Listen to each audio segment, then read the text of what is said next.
무엇이 조사께서 서쪽에서 오신 뜻입니까? 석상이 입을 열고 이를 갈았다. 물었던 승은 뜻을 알지 못했고 이윽고 석상이 열반한 후 구봉에게 다시 물었다.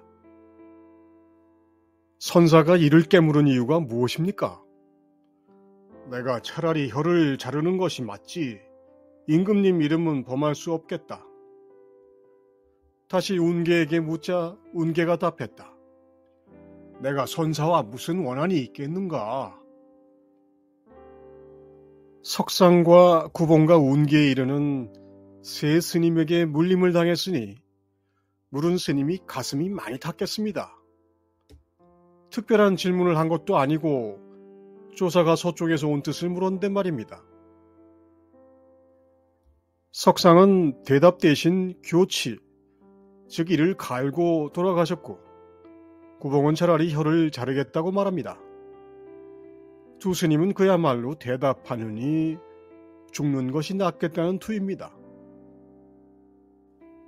운계는 먼저 물어본 선사들에게 원한이 있는 것도 아니라서 자신도 답을 할 수 없다고 합니다.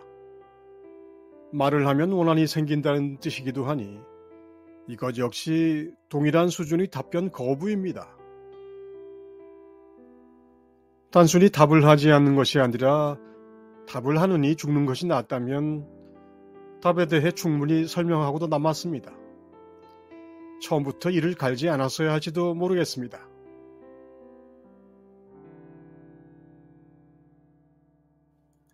운봉 문열이 대중에게 말했다. 소리와 빛이 이르지 못하는 곳이니 보고 듣는 것에 병이 있고 말이 미치지 못하는 곳이니 허물은 입술에 있다. 목구멍과 입술을 떠난 한 구절을 어떻게 말해야 하는가? 말할 수 있다면 천하 사람들의 혓바닥을 앉아서 끊겠으나 말하지 못한다면 법륜의 문화에 죽도 있고 밥도 있다. 분명 그것을 보고 듣는다는 것이 일종의 착각입니다. 말로 설명하는 것은 조금 더 강렬한 착각을 일으킵니다. 말을 듣는 이는 물론이고 말하는 이도 그렇습니다. 보이지도 들리지도 않는 것을 말로 설명했으니 이제 책임져야 합니다. 한마디 말로 할 수만 있다면 사람들이 착각을 단번에 끊을 수 있습니다. 하지만 또한 시도하는 자의 100%가 말 한마디 대신 밥을 먹고 죽을 먹을 겁니다. 스님은 이미 알고 문화의 절에 밥과 죽을 준비하셨습니다. 일단 말을 하면 100% 오류가 생깁니다. 말 자체가 오류에 기반한 것입니다. 주체와 대상, 객체와 객체, 객체와 추상, 말을 그 어느 곳에 두든 실상을 전할 수 없습니다. 다만 말은 가리킬 수 있는 수단입니다. 손가락이나 막대기를 대신할 수 있습니다. 특히 당장 안 보이고 안 들리는 것을 가리키는 용도로는 아주 그만입니다. 물론 그만큼 오차 범위가 넓습니다.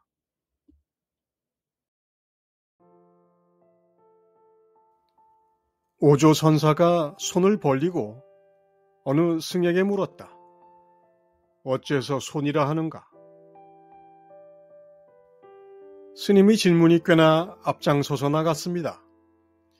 아마도 질문을 받은 이가 자주 보는 사람이었던 듯합니다. 말없이 손을 들어본 적도 있겠죠. 못 알아먹으니 한마디 붙여줍니다. 어째서 손이라고 하느냐? 서문 염송에는 질문을 받은 사람의 답이 기록되어 있지 않습니다.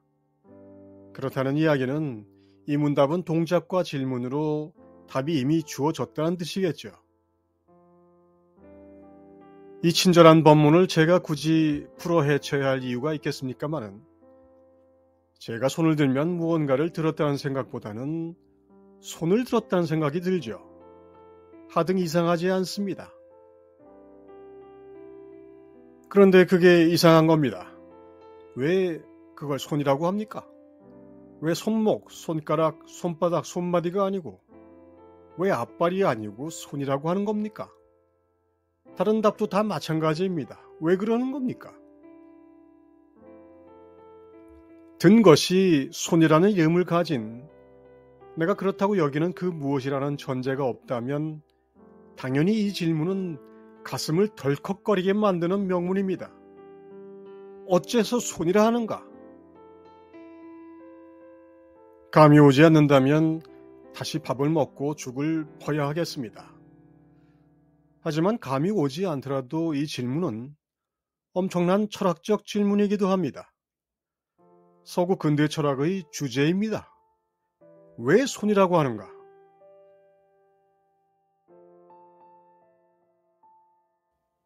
왕상씨가 오자 목주가 물었다. 오늘은 무슨 연고로 늦었는가? 격구를 보고 오느라 늦었습니다.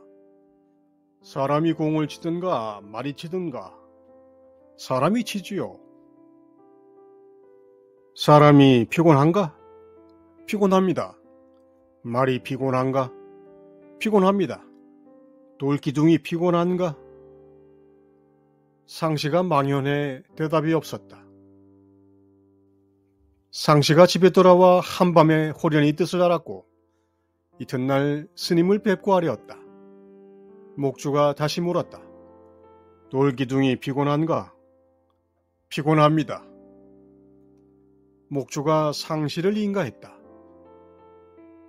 사람과 말처럼 생명작용이 있는 것을 유정물, 돌기둥인 노주처럼 생명작용이 없는 것을 무정물이라고 합니다. 그런데 유정인이 무정인이 판단하는 것은 무엇입니까? 그것은 누가 압니까? 누가 그것을 아는지를 아는 것이 질문의 관건입니다. 스승이 난데없이 돌기둥이 피곤한지를 묻는 이유입니다. 피곤한 걸 누가 어떻게 알죠?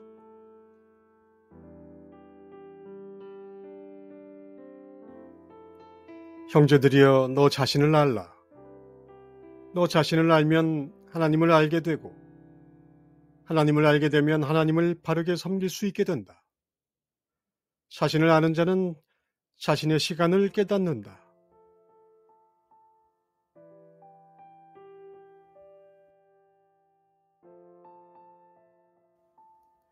어떤 스님이 통곡을 하며 법당으로 들어가자 백장이 물었다. 무슨 일인가? 부모를 함께 잃었습니다. 스님께서 나를 잡아주십시오. 내일 한꺼번에 묻어버리자.